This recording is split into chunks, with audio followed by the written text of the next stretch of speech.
Кийинки сөз депутат Момбеков Рыскеле Чындыбековичте. Рахмат, Дастан Арсбекович, урматтуу Мухаммедкалы Дүйшекевич. Жазында сиз жаңы өкмөттүн курамын алып келгенде жалаң эле чапанын сүйрөгөн чалдардын өкмөтүн алып келдиңиз деп чатак салдым эле. Чалдардан өзүңүз чарчадыңызбы же чалдарыңыз чарчады, айтар бүгүн балдарды алып келген экенсиз, баракелде деп коеюн.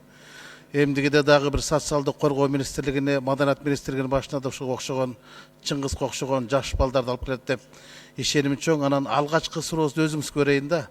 6 жыл иштеген Абдылдаев мырза эмне себептен кетти?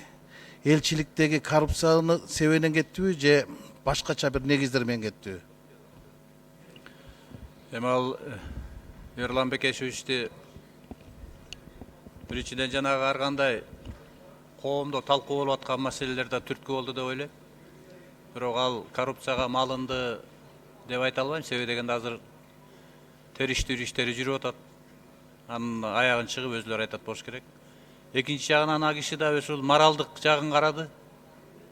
Ошол өзү дипломат катары, мамлекеттик кызматкер катары өзү иштеп жаткан министрликте ушундай ушак айыңдар болуп атса, экинчиден билесиздер, элчинин жанагындай айткан сөздөрү ошол тартипти көргөн мамлекеттик кызматкердин өзүнүн этикасын сактаган адам катары кетти деп ойлойм мен.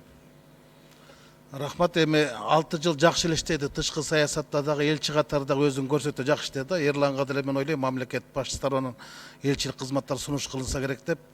Экинчи сурооду жаңы министрге берейин да. Мына сиз өзүңүз элчи болуп иштеп көрдүңүз да. Биз мындан бир 2-3 ай мурун Азербайжанга бардык, бир топ депутаттар шайлоогочу. Ал жактан биз кыргыздын фасолун көрдүк да, бирок кыргыздын посолун көрбөдүк да. Элчилик болгон экен, кийин кемчилик болгон экен, ошол жерде бир эле жигит калыптыр. Өзү айдоочу, өзү шопур, өзү ыйгарым укуктуу адам да ошол экен, анын элчинде кызмат аткарат экен. Азербайжандын бизде элчилиги бар, ал жакта жок. Тажикстандын элчилиги бар экен, Тажиктан депутаттарын тосуп алды. Сиздин көз карашыңыз кандай? Азербайжанда элчилик керекпи бизге, кереги жокпу? Сурооңуз үчүн чоң рахмат. Азербайжандагы бүгүнкү күнү биздин элчилигибиз иштейт. Ошол жакта дипломат иштейт. Буюрса жакын арада жаңы элчинин ордуна кызматкерди биз киргизебиз. Сөзсүз түрдө биздин элчилигибиз ошол жакта иштеши керек. Бул биздин жакын шериктешибиз Азербайжан. Чыңгыз энем, элчилик жок экен, элчинин өзүнүн кабинетте жок экен, машинеси бар экен, кара машинеси ташып жүрдү биз деп.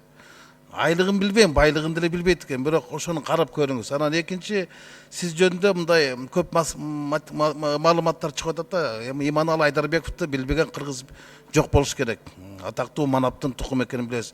Сиз ага небере болосузбу же жыйын болосузбу? Мен түшүндүм. Жооп бербей деле койсоңуз болот. Анан кийин сизге айтсам болот, эгер уруксат берсеңиз. Рахмат.